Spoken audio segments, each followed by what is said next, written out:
So obviously we're all really happy with the result. It's incredible at Monaco, starting third and fourth. You wouldn't then expect to go on to win the race and to get the double podium. So that was amazing.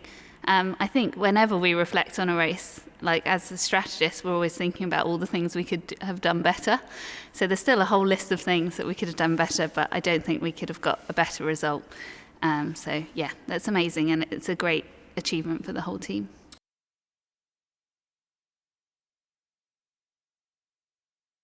Yeah, so I think that's something that we're obviously quite keen on at Red Bull, is to kind of make those decisions, be the racers, because we are racing after all, and that's something we love doing. So it's something that historically I think we've got a bit of a name for. But it's also important that we don't always do that, and that we judge the situation and then make the right call based on that, so that we're not always kind of being aggressive for the sake of it. But I think we get the balance right.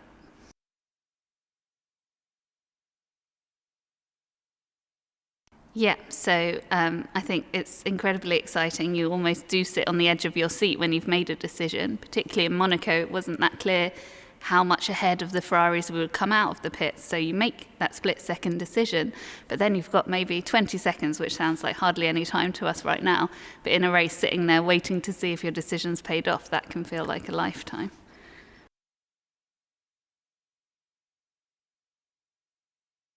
So in terms of simulations, we actually run billions of them. So it's a lot. There's a lot going on. And then, yeah, decisions, it just depends on the race. But yeah, calculations and simulations, there's literally billions, because before we've even got there, we've had to kind of simulate lots of different scenarios, lots of different tyre behaviours, lots of different paces. And then throughout the weekend, we're just like refining our models and getting closer and closer to what will actually happen in the race. And then even during the race, we're running a lot of simulations live. So yeah, it really is a lot.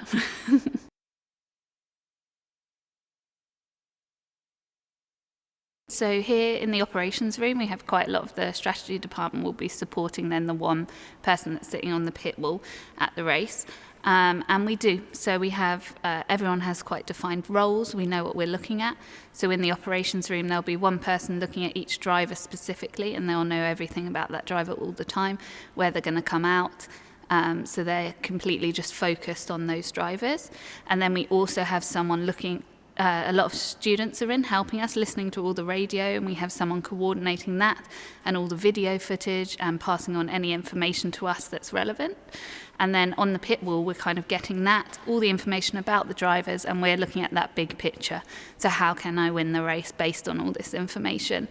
And the idea is that the person on the pit wall is free to do that. They don't have to think too much about all the data and what's going on behind the scenes. We'll get the results and then make those bigger decisions. And before the race even starts, it's very routine. So we have like set meetings that we'll have every race with the drivers, with the engineers, and with Christian and Adrian to discuss what all our plans are. And so everybody's really in the loop going into a race. But the race itself is never really routine. Lots of things happen, but we've just got to be ready to adapt and know what we're going to do in those different situations.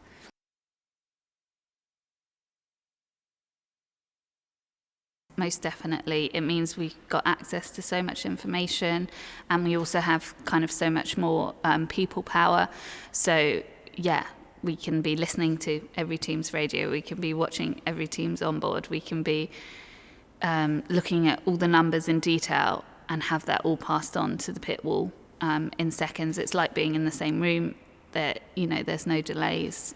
So yeah, it's definitely an incredible room, and just an incredible support on the pit wall. I don't think you'd be able to do the job without it.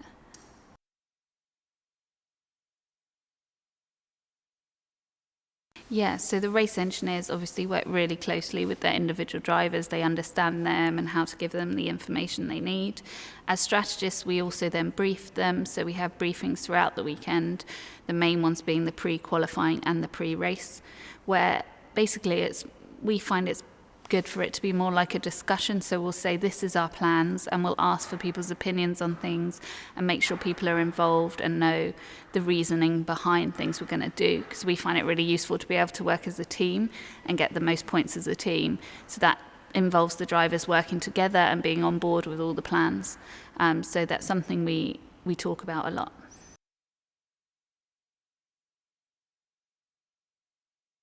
We keep all our plans, so we have we have like tables of things that happen, so we do. And for each race, after a race, we'll kind of go through with a fine-tooth comb every decision that was made. Could we do this better? Could we do that better? And we'll write a report on that, so that then the next year we come to that race, we can go through that and we can understand if we were happy with all our decisions, and if not, what we would have done better. And so we can incorporate that. So the more races we have at a track, the more we learn, and the more that kind of carries on to the rest of the season. So yes, we do store everything and take everything on board when making our future plans.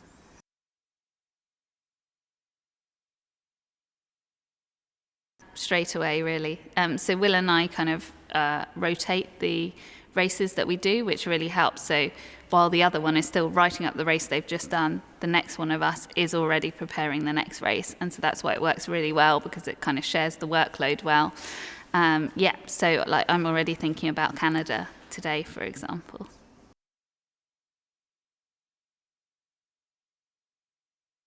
I did used to watch the races, and I was just really interested in cars from a young age, just playing with cars from like 3 or 4, and interested in how things work. So I really, really wanted to be an engineer. And then I was fortunate to go to a school that was really encouraging of engineering and gave you a lot of opportunities to kind of work with industry and do different projects. So I definitely knew that's what I wanted to do before university. So I wasn't sure if maybe I deserved my place in Formula One. But then when I started applying for roles, I realised, that's not what it's about. It's about thinking the right way and being the right kind of person, and your enthusiasm and passion. And that's how you get to work here. And then, stay here for 13 years. So.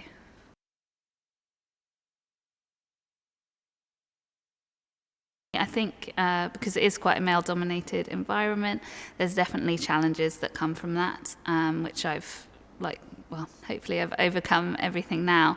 But I would say I've never had any particularly bad experiences, but I think there's a lot of people that maybe don't have the confidence in you to do a job. As a strategist, you've got to tell people what to do, and they've got to listen to you. And so it's building up that trust, and I think, unfortunately, as a woman, that was harder. But now I'm there, I've got the respect and everything, and I hope that other young women who want to get into the sport will see that you can do it and will embrace it, and we'll see more diversity.